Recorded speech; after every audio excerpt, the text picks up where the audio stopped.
Here are the top 7 most deadly clothing brand owner mistakes and how to avoid them. Let's get right into it.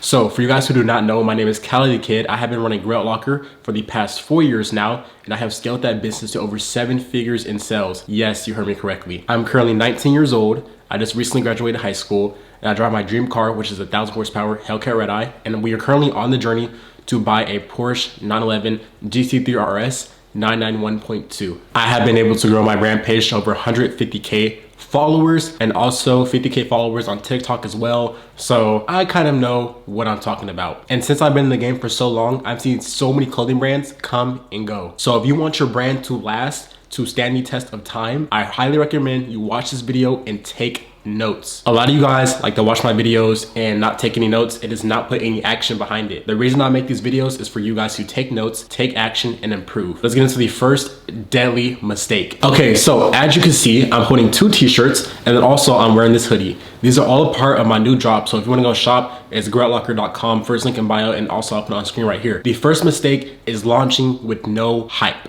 A lot of beginning clothing brand owners, they order a sample, they promote it for one day, and then they drop it. And then they wonder why they get no sales. It's because you're dropping with no hype. Once you receive your sample in the mail and everything's good, then I want you to promote it for 2 to 4 weeks. So anywhere from 2 weeks to a month, just depending on how much hype there is around the product. If there's not that much hype and you just kind of started your clothing brand, promote it for a month. So that way you can get some hype built up. But if you already have a clothing brand established, let's just say 20K followers, 50K followers, and you start posting it and every single post is going viral, people love the product, people cannot wait, then you can bring it down to 2 weeks. It really just depends on how big your brand is, how much hype there is behind the product, behind the launch. So it varies from person to person, but that's just kind of like a rough estimate as to how long you should be promoting that product for. A lot of clothing brand owners think just because they order a product, they post a few videos, it's gonna sell out. If it was that simple, if that was the case, trust me, everybody and their mother would have a clothing brand. Unfortunately, that's not the case. So I'll give you guys like a little game plan as to what to do after you receive your sample in the mail and it looks good, everything checks out. I'll give you like a posting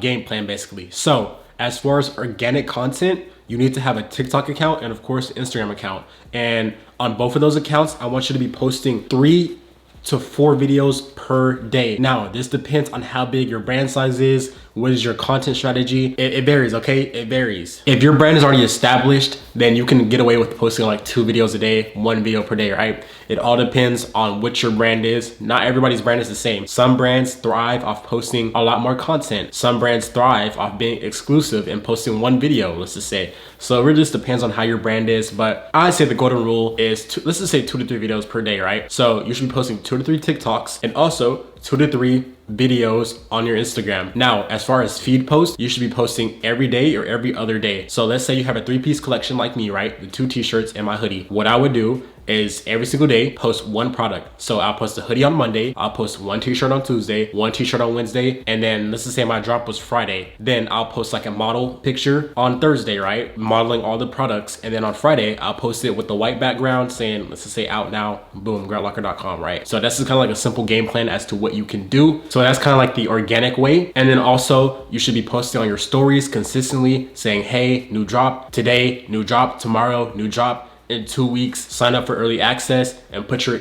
SMS code right there on the story so they can sign up on your website and get notified. Now, this second option is 100% up to you. It's optional. You can run advertisements. It's not mandatory, but if you do want to do this route, you can take this route. And I'm not saying that you have to dump like $500, $1,000. If you just dump 20 bucks, 30 bucks, 50 bucks, 100 bucks per day on ads to kind of boost your engagement, to boost the hype for your drop, that's cool. I'm not saying you have to put $1,000 a day. No, if you put 20 bucks a day, 50 bucks, anything will help. And for those of you kind of who do not know how to run Facebook ads, I know it can be a little bit complicated in the beginning. Always what you can do, just go on Instagram and click boost post. Now, most people say, oh my gosh, boost post, don't use that, it's trash, whatever. But it still gets the job done. This is not as detailed as Facebook ads. With Facebook ads, you can go in there, you can select a specific audience. Let's just say you can find an audience who interacted with your content in the past 7 days. They liked this carousel post. You can like target to that specific person to the T. But with Instagram boost posts, it's kind of like generalized. You can do like from ages 18 to 26 and living in Los Angeles, living in like a specific city. You can't really like go into detail with it. You can't target it towards people who like my posts. Like you cannot do all that, right? So that's kind of like a basic difference between boost posts and Facebook ads, or meta ads, my bad. If you are like 100% beginner, I recommend boost posts. Super simple. It's nothing crazy. It's easy to learn. But if you are a little bit advanced, you have time to learn, I would definitely recommend you sit there and learn Facebook ads, so that way you can get the most out of your money. You can get the best bang for your buck, basically. Now for the second thing, it's kind of like a common mistake I see with beginning clothing brand owners, and that's relying on friends and family to buy. Now let me tell you this right now. I'm gonna get this like through your head. I don't want you to have any like crazy expectations when you start your brand. So I want you to live and die by this. Strangers on the internet will support you more than your friends and your family. That's the harsh truth. It is what it is, right? I'm not being mean. I'm not trying to be weird or anything like that. It's the honest truth. Random people on the internet will support you more than your friends. And I've seen this time and time again. I know people out there that will repost Travis Scott. They'll be like, yo, happy birthday, Travis Scott, on their story. But if their friend started a clothing brand, they wouldn't even repost that on their story. They wouldn't even support at all. A factor that plays into that is because some people are just jealous. Some of your friends may be jealous that you're starting a brand, that you're starting something, that you're starting a business, you're making money without having a job, right? So some people might just be jealous. It is what it is. Some people are jealous. You're doing something outside of the box. You're being creative. Let's just say they wanted to start a clothing brand, but they're just too lazy. But you actually started that brand and you're already like making good progress. Some people are just gonna be jealous. It is what it is. It is what it is, right? You just have to understand in your head, hey, random people on the internet will support me more than my friends. Like I've seen it. Like I said, I've seen it time and time again. I have so many people on the internet reposting every single one of my videos, commenting on every single one of my videos. But my close friends, some of them don't even like comment on my videos. So I'm not saying that in a bad way. Of course, we all have our own lives. We're all busy, but I'm kind of using it as an example. I'm not being dead ass. I'm just kind of using it as an like example so you guys can like understand what I'm saying, okay? For the third deadly mistake, that is posting bad content and taking bad photos and videos. I'm not saying that you need to have a $5,000 camera. You need to have this big ass tripod, this big ass flash, this big ass is everything, right? Over the top expensive. I'm not saying that at all. But what I've seen in my clothing brand community, a lot of beginning clothing brand owners, they take pictures in their room and the background's dirty. They take pictures in their house. Bro, take 5 seconds, clean your room, and then take the product photos. Take 5 seconds, clean the living room, and then take the product photos. I don't know why people are so just unaware, basically. I don't know why people are so just lazy. I don't get it. If you are gonna take product photos for your brand, if you're taking a picture of a hoodie, if you're taking a picture of a t-shirt, your background should be clean. I should not see no dirty socks. I should not see dirty underwear in your background, okay? All I'm asking from you is take a clean, simple video. Take clean, simple photos. So I'll give you guys some spots where you can go take photos if you kind of don't have anywhere in your house you could do so. So first spot is always the parking garage. They have like a nice concrete background. They have the concrete walls. You could take photos in there, model photos. And for the second spot, that's go around town and whatever your lifestyle is for your brand, go find that place in your town and go take product photos and videos there. So if your brand is like an athletic brand, go to the gym, take product photos, take videos of them hooping, playing basketball, playing football. If you have a skating brand, go to the skate park, take product photos there, take videos there. If you have a luxury brand, go to like the luxurious area of your town, the shopping center, the nice upscale mall, take product photos there and videos there. If you have like, let's just say a car inspired brand, go to a car meet, take photos there, take videos there, right? Always just kind of find an environment, a location that fits your brand's lifestyle. Always, it's an easy cheat code. You can go in your garage too. I'm pretty sure most of your garages have like concrete right there, so you can take product photos in the garage. You can take it on the floor because I know most of you guys have like wooden floors. Some of you guys have nice carpets in the house, whatever. Just take it anywhere that's clean, simple. Like you should not be taking it on carpet if your carpet's stained and dirty. No, do not do that, okay? You can take it in the grass, outside, whatever, right? It doesn't matter. As long as it's clean, simple, and it's not dirty. That's it. That's all I'm asking from you. And then for videos and photos, all I use is my iPhone camera. That's it, iPhone camera. Look, this phone right here. This is the iPhone 16 Pro. They just came out with the 17. I don't even know if I'm gonna get that at this point because they're all like the same, basically. That's all I use. 4K videos, and then 4K 60 FPS. That's it for my videos. And then for my photos, just click. That's it. Click, click, click, boom.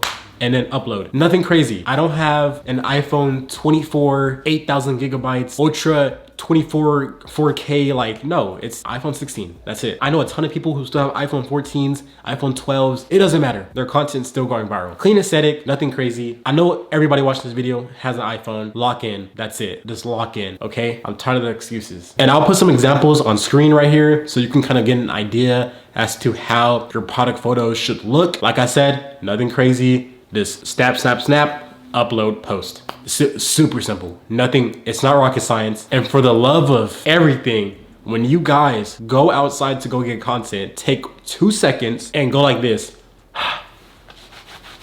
Wipe off your camera. Cause look, like a lot of people don't realize, but throughout the day, you know, you might be like texting like this, right? Kind of rubbing your hands on the camera right here, right? And you just don't realize it. So then when you go to take photos, it's blurry. It has your finger grease on there, right? So take 2 seconds. And that's it. Super simple. Now for the fourth deadly mistake, that is pricing your product incorrectly. A lot of people, when they first drop a product, when they first start dropping products, they close their eyes and go like this. Just like that. Just like that. And that's them guessing their prices. Let's just say I just started my clothing brand. I'm completely new to the game and I feel like this hoodie right here is worth $200. Let's just say my Instagram has 2 followers and I dropped this hoodie for 200 bucks. What I'm doing is this.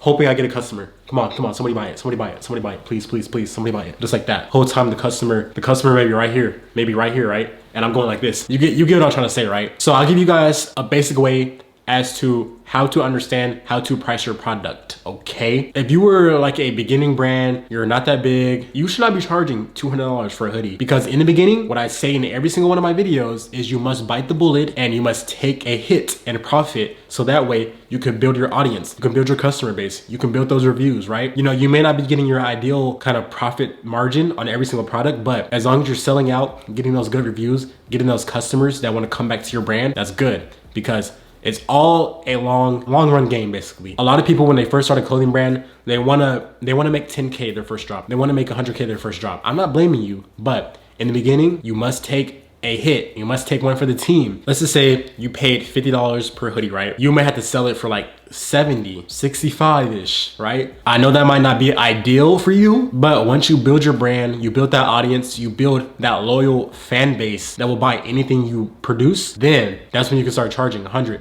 $200, right, for a hoodie. Also, look at your competitors, see what their pricing is, price it similar or a little bit cheaper. So let's just say me and 10 other brands kind of dropped a similar hoodie. There's 2 ends of the spectrum. Some brands are charging closer to $70 range. The other ones are charging closer to the $100 range. Now you as a beginner, you want to try to come in there and undercut a little bit. You charge 67, you charge 65, right? You come in there and undercut a little bit. That's what people do all the time. It doesn't matter the business. It could be a product-based business. It could be a service-based business. Let's just say you started a trash can cleaning business, right? Now, this guy in town who's been doing it for, let's just say 10 years, he charges $100 per trash can. But since you're a beginner, you don't really have that much overhead, you can come in there and charge $70 per trash can, $50 per trash can. And if you do just as good work as him, a little bit better, people are gonna come to you. You're gonna steal his customers, right? So when pricing your product, understand your brand size, how many like loyal followers you have that will guaranteed, or not guaranteed, but that will most likely buy your products. Understand your competitors' pricing. So if they're charging $50 for a necklace, why are you charging $120 for a necklace, right?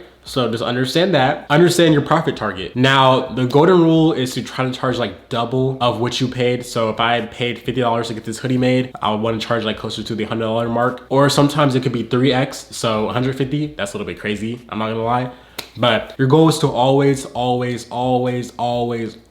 make money. Now, I'm not saying you have to make $100 per sale. As long as you're making 20, 30, 40 bucks per sale, that's good. Now for the 5th deadly mistake, and that's not having a brand identity or a brand story. A lot of people, they just drop products with no story, with no value, nothing basically. I have nothing. That's what you have. You have nothing. So when starting a brand, when dropping products, You need to have a story behind each piece. That is how you build a loyal following, because anybody can sell a hoodie, anybody can sell a t-shirt, anybody can sell underwear, anybody can do that. The one thing that makes every single brand stand out, what makes Nike different from Adidas, Adidas different from Under Armour, Under Armour different from Skims, Skims different from Jordans, Jordans different from Yeezys, is because each brand has a different story of why they started. Having a unique brand story, having a product story as to why you do things, as to why you started this, is how you have repeating customers, is how you keep your customers, and is how you acquire new customers. Because the whole point of you having a clothing brand is to come in there and solve people's problems. So let's just say people are looking for a hoodie just like this, like all over graphic, right? And they cannot find it anywhere. That's where I come in with my products, right? I'm the solution to their problem. We do a trade.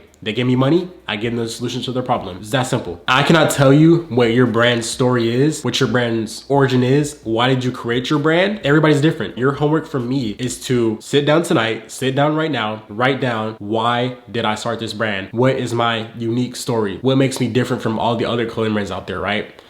I started off, Grilled Locker started off as a sneaker reselling company, basically. I was reselling shoes for about 2 years. And then I started selling shoelaces. And then I started selling clothes, right? I originally started off with selling shoes, right? Amazon, I believe, started off as like a bookstore. And then it turned into like this online marketplace eventually, right? I'm kind of like the same way as Amazon. I started off by selling shoes, something super small, super niche. And then I expanded out to a broader genre. And the main thing with me, I like making bold, loud clothes that stand out. I'll put my website right here if you guys want to go take a look at that. I have a whole bunch of loud necklaces, big necklaces.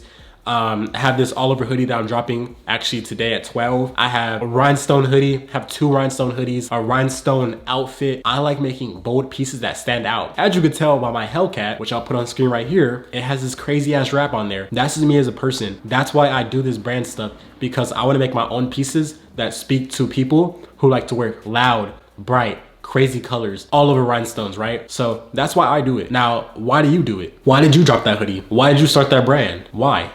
Explain to me. Now for the 6th deadly mistake, please listen to me very carefully, because this is where a lot of brand owners sink or swim. Now, let's just say you dropped a collection, you made 100K, you made 50K, you made 10K, however much you made. And then if you made 100K, you take that money, you go buy a car. You made 50K, you take that money, you go buy a cheaper car. You made 10K, you take that money, you go to Nordstrom's, you go to Bloomingdale's, you go to Gucci, you go to Fendi, you go to Louis Vuitton, you go blow it. No. If you want to grow your business, all the money you make needs to go back into your business. All my clothing brand owners, listen to me. All my e-commerce, all my day traders, whatever. If you want to make more money, the easiest way is to put more money into your business. It's that simple. It's not rocket science. It's not manifesting. It's none of that. The only thing that's to it is reinvesting those funds back into your business. Now, this is where most people like mess up, because I was reselling shoes back then and I was making a lot of money. What I did wrong was I took that money and I splurged. I went crazy. I was spending, right? That's wrong. If I wanted to grow my business faster, instead of me going and being a consumer, I should have put that money back into my business and bought more inventory. Now for clothing brand owners, what I see is they drop a product, it goes a little bit crazy, they make a little bit of money, they go out there, they go buy some Balenciaga boots. They go out there, they go buy a Louis Vuitton t-shirt. My brother, what are you doing? No, all that stuff, all the materialistic items are always gonna be there. They're not going anywhere, I promise you. The cars, not going anywhere. The clothes, not going anywhere. None of this stuff is going anywhere. The high-rise apartments, the penthouses are not going anywhere. I know with social media, it makes it seem like people are just going crazy. People are making more than what they actually are. And trust me, they're not making $1 million in one day. It's all an illusion. So stop falling for that. Stop falling for that propaganda that every single 19-year-old is making 100K per month. So let's just say you see 100 19-year-olds claiming they make 100K. Dude, you know how many 19-year-olds there are in the world? You're just seeing 0.000000001% of 19-year-olds on social media making or claiming to make over 100K per month. That's super rare. That's like finding a needle in a haystack that's the size of like the United States, basically. Super duper rare. So please stop comparing yourself to other people. If you are gonna compare yourself, do it in a good way. Hey, he's making 100K per month. How can I learn from him? Do not do it in a way as, oh, he's 19 making 100K per month. Oh my gosh, what am I doing wrong? No, do not stress out about that. We all have our own journeys planned for us by God. Do not rush the process. Do not take shortcuts. Do not do anything illegal. No, as long as you know that you're waking up in the morning, you're putting your best foot forward, you're good. But if you're waking up in the morning, you're eating Doritos, playing video games, and you're working on your brand for like an hour out of the day, then of course you're not gonna progress really fast. So I just packed a whole bunch of lessons into that one lesson basically. So hopefully you guys took in all that. Hopefully you are taking notes. Let's get into the 7th deadly sin of clothing brand owners, and that is giving up too early. Now, what I was saying earlier, like 30 seconds ago, is nothing happens overnight. If you give up early, if you give up right now, the one thing that's guaranteed when you give up is that it's not gonna happen. Starting a clothing brand is just like any other business. It's not gonna be profitable right off the bat. It might take months, weeks, years, if that, to be truly successful. If you start a clothing brand, your first drop, you make 5K, 10K, pat yourself on the back. That's good, because most businesses, they start off unprofitable. They're in the negative, they're in the red for like the first 2, 3, 4 years. And the fact that you just started your business and you already made 10K, and let's just say 4K in profit, 3K in profit, that's good. And if you wanna last long in this game, you have to get up every single day and work your butt off. There's no skipping days, there's no taking time off, because the minute you take time off is when somebody else comes in there and dominates. Somebody comes in there and just takes over. You need to stay on the grind every single day. Full throttle, full send every single day. But with that being said, that was the 7 deadly sins of all clothing brand owners that make their businesses fail. Hope you guys enjoyed that. That was the 7 clothing brand owner mistakes that will kill your brand. Hope you guys avoid all 7 of those mistakes. If you are making one of those mistakes, let us know down below in the comments, and let us know how you plan on fixing that, because I want each and every single one of us to hold ourselves and hold each other accountable. And if you guys want to go shop my brand, growlocker.com, that's my website, and then growlocker on Instagram. Here's my newest hoodie right here, as you can see, all over graphics. And then also I have my spray paint t-shirt. It says Grailed right there, boom. And then also I have my necklace t-shirt, and then the necklace goes on the back as well. And then it says Grail Locker Art Department 2025 at the bottom. So yeah, if you wanna go shop my brand, growlocker.com, first thing in bio. And also I'm currently working on my mentorship as well, because I know a lot of you guys are asking about, you know, where is that at? It's getting done. This will be like the version 2 launch of it. So all my students I'm working with right now, we're still working strong. We're still going, we're still scaling. They're still going crazy with their brands. But for everybody who wants to join, we're currently working on that again. So be patient, it's coming soon. Hopefully by the end of next week, it should be back open again, and we should be like taking on more people. So stay patient, follow my Instagram for any updates, Cali the Kid. And yeah, with that being said, catch you guys in the next video. Peace.